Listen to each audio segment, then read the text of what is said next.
আসসালামু আলাইকুম বন্ধুরা। তো আজকে চলে এলাম আরো একটি সম্পূর্ণ নতুন বিষয় নিয়ে। যেটা নিয়ে অনেক প্রশ্ন এসেছে যে এইচএসসি রেজাল্টের বৈষম্যতা বা কিভাবে রেজাল্ট তৈরি হবে এই বিষয়টা নিয়ে অনেকেই জানতে চেয়েছে। অনেক অভিভাবক ফোন দিয়ে জানতে চেয়েছে। এই বিষয়টার উপরে তাই একটু ভাবলাম আজকে কথা বলবো কিছু। তো যারা এখনো আমার চ্যানেলটিকে সাবস্ক্রাইব করেননি তারা অবশ্যই সাবস্ক্রাইব করে বেল আইকনটি প্রেস করে দেবেন। যাতে সকল প্রকার চাকুরির নোটিফিকেশন এবং পড়ালেখার আপডেট আপনাদের কাছে পৌঁছে যায়। তো আজকে এই বিষয়টা নিয়ে বলা শুরু করব। প্রথমে বলবো যে যারা এখন পর্যন্ত এইচএসসি পরীক্ষা দিয়েছে তাদের কিন্তু প্রায় 14.5 লাখ পরীক্ষার্থী এবং এই 14.5 লাখ পরীক্ষার্থী কিন্তু এবার একটা টেনশনের মধ্যে রয়েছে যে তাদের রেজাল্টটা আসলে কিভাবে হবে? কিভাবে তাদের রেজাল্টটা প্রকাশ করা হবে? এই নিয়ে কিন্তু কোনো প্রকার ক্লিয়ারেন্স শিক্ষা বোর্ড দেয়নি। তো তারা চেষ্টা করছে এবং আমি আশা করি এই নিয়ে খুব দ্রুত একটা নোটিশ আকারে কোনো সিদ্ধান্ত প্রকাশিত হবে। তো তার পূর্বে বলে রাখি যে যারা এসএসসি হোক বা জেএসসি হোক আ এই ২ শিক্ষা জীবনে যারা ভালো রেজাল্ট করেছে তাদের কিন্তু রেজাল্ট ভালো হওয়ার সম্ভাবনা শতভাগ বেশি।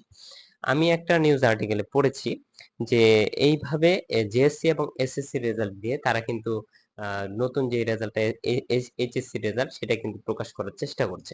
তো এখন এখানে বিষয় হচ্ছে কেউ যদি এসএসসি হোক বা জেএসসি হোক এই ২ বিষয়ে যদি কেউ খারাপ রেজাল্ট করে থাকে এবং এইচএসসি তে ভালো রেজাল্ট করে থাকে সেক্ষেত্রে ভালো রেজাল্ট করার একটা চিন্তা ভাবনা ছিল বা যেই সকল সাবজেক্ট গুলো সে পরীক্ষা দিয়েছে সেই সকল সাবজেক্ট গুলোতে সে ভালো রেজাল্ট করতে পারতো। এরকম একটা বিষয় যদি আসে, তো এরকম বিষয়ের কথাটা আমি ১ম এ বলব যে যদি সে এই সকল সাবজেক্ট যেগুলা সে পরীক্ষা দিয়েছে এইচএসসি তে সেই সাবজেক্ট গুলোতে সে যদি ভালো রেজাল্ট করতে পারে তাহলে সেই সাবজেক্ট গুলোর উপরে কিভাবে মার্ক নির্ধারণ হবে বা কিভাবে নাম্বার বা কিভাবে জিপিএ নির্ধারণ হবে সেই বিষয়টা কিন্তু ক্লিয়ার না। তবে এটা নিয়ে কিন্তু শিক্ষা বোর্ড এখনো কিছু বলেনি। তবে এই বিষয়টা যদি হয়, তাহলে সেক্ষেত্রে শিক্ষা বোর্ড কিন্তু নোটিশ আকারে কোনো কিছু প্রকাশ করবে। তার পূর্বে কিন্তু বলা যাচ্ছে না। অনেককেই দেখা যাচ্ছে এই বিষয়টার উপরে কথা বলছে।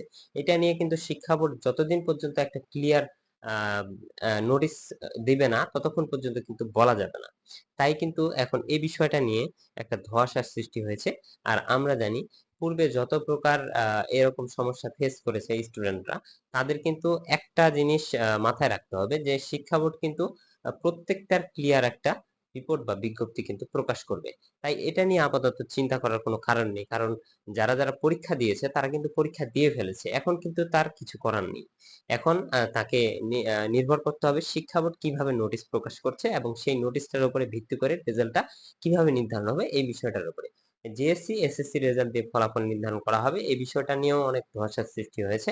তাই এখন আমি এই বিষয়টা বলতে চাচ্ছি না। তাই এই ক্লিয়ার একটা নোটিশ পাওয়া পর্যন্ত তোমরা অপেক্ষা করো এবং নোটিশ পেলে আমি আমার চ্যানেলটিতে নোটিশ আকারে প্রকাশিত করে দেব বা আমি নিজে বলে দেব। তো যারা ভিডিওটি দেখলে অবশ্যই ধন্যবাদ। তোমাদের বন্ধুদের মাঝে শেয়ার করে দেবে। সকলে ভালো থাকবে। আল্লাহ হাফেজ।